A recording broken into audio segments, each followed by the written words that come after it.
For future physicians, the Usmle Step 1 board exam is arguably the most important exam you will ever take. I'll share with you the strategies that will maximize your score. What's going on, guys? Dr. Jubal, MedSchoolInsiders.com. The Usmle Step 1 consists of 7 blocks, each lasting 60 minutes and consisting of up to 40 questions each. This 8-hour marathon is high stakes, but fear not. With the right plan and approach, you will be prepared to crush it. This video primarily focuses on the dedicated study period, which generally varies between 4 and 8 weeks. The take-home message of this video is that you need to create a schedule and do your best to stick with it.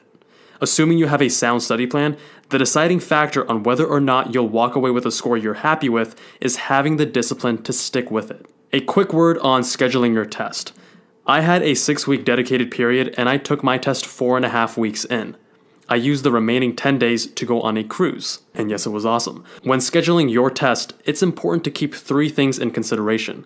First, more time is not always better. With time, your knowledge and test score will start plateauing and at a certain point actually start dropping as you burn out.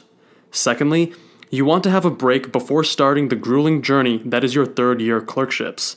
And lastly, do not push your test back for the reason of not feeling prepared.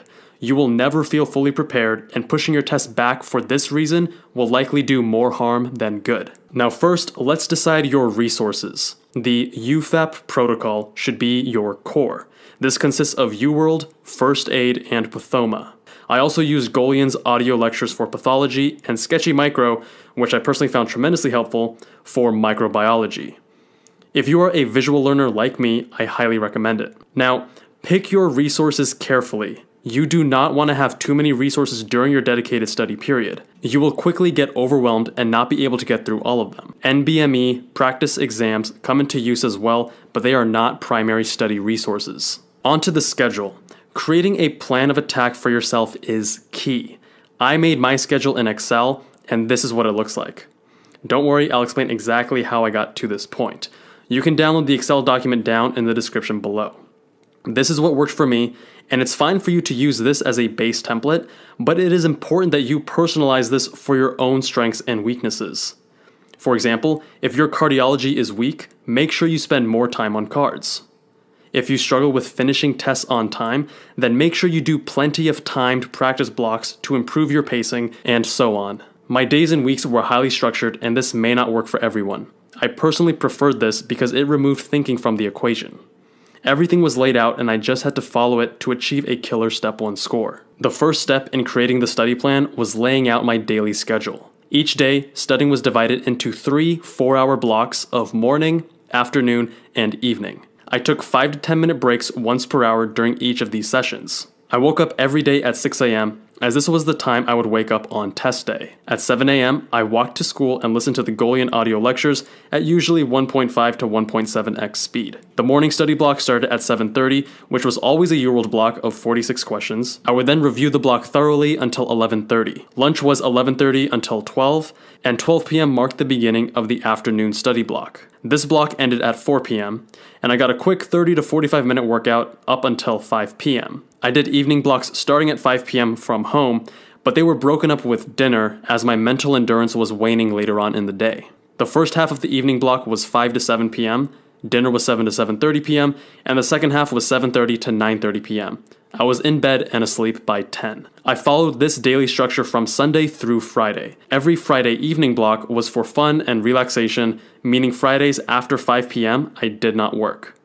Every Saturday morning until lunchtime was reserved for groceries and laundry and whatever other errands, but I got back to studying immediately after lunch. So now that my daily schedule was determined, I went back and prioritized my study materials to organize my weekly studying. I recommend going through First Aid twice and UWorld at least once, preferably also going through all of your incorrects a second time around. I determined how many pages each First Aid section was to help me estimate how many blocks to allocate to each system. Next, fill in with supplemental study materials as needed. I had already gone through Pathoma twice before my dedicated study period, so I only occasionally referenced it. I watched Sketchy Micro videos either during my study blocks, when I had assigned myself micro, or during lunch breaks, since I did find the videos entertaining to watch. I did have an Anki deck, but I rarely used it during the dedicated study period, as this was more useful earlier in second year when I was still seeing material for the first time. I felt the application of that knowledge with UWorld questions and high yield review with first aid was a better use of my limited time. The reason I started my morning blocks with UWorld is because I needed to get used to test taking first thing in the morning, and I also felt like my mind was freshest at this point. I tracked how many questions I completed each day, the percentage correct, and the number of questions remaining. This was important for me because it was really encouraging to see my percentage answered correctly slowly rise over time, as well as the number of questions left unanswered slowly decline over time. At the beginning, I focused my blocks on the systems I was studying. If I was studying microbiology in first aid, then I would do a block of maybe 20 questions on UWorld of just pure micro, and then another block of mixed questions. A couple weeks into my dedicated period, however, I exclusively did mixed blocks in UWorld with all topics, as this was more representative of the actual test. Regarding practice tests, I recommend you take one towards the beginning of your dedicated study period, mostly for self-assessment purposes, and then the rest of them towards the end. These practice tests are really important. They help you get used to the USMLE question style, they hone your endurance, and they help master your pacing. Make sure you take the practice tests mimicking the real environment, which means wearing earplugs, timing yourself closely, and sticking to the time limits on breaks. More on breaks in a little bit. I took my first practice test, which was an NBME test, within the first 2 weeks. I then took 4 additional practice tests in the 2.5 weeks before my test. I do not recommend taking a practice test within the preceding 48 to 72 hours of your actual test, as you do want to be fresh for the real deal. And yes, you should absolutely review your practice tests and see what questions you got wrong. Come test day, relax because you have got this. Be sure to check out the test day strategies video well in advance of your test day and begin practicing those principles now. I would also add that you should go in with a plan of how you will allocate your break time. If you skip the 15-minute tutorial at the beginning, you will get a total of 60 minutes of break time. Some students like to skip their first break and do 2 blocks back to back. I do not recommend this. Your attention span is not limitless. I instead recommend taking a break between every single block, even if that break is short. My break time was organized as 5 minutes, 5 minutes, 10 minutes, 20 minutes, 10 minutes, and 10 minutes.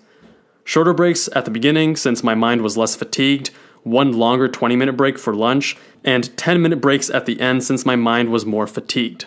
I go over how to spend your break time and other test day considerations in my test day strategies video, link in the description below. Now, I cannot guarantee a certain score or outcome, but if you deliberately create a thoughtful schedule and stick to it, you will maximize your score come test day. A word of caution though, you will fall behind, trust me. I had a beautifully laid out, highly ambitious study plan, and within the first 2 weeks, I was already falling behind. But that's okay.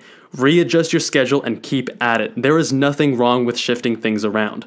Be realistic with what you can accomplish during each study block, but also don't beat yourself up if you fail to achieve it. Readjust and keep moving forward. Thank you for watching, and best of luck with your Step 1 exam. For more Step 1 resources and study strategies, check out the links in the description below. If you guys liked the video, make sure you press that like button, hit subscribe if you have not already, and I will see you guys in that next one.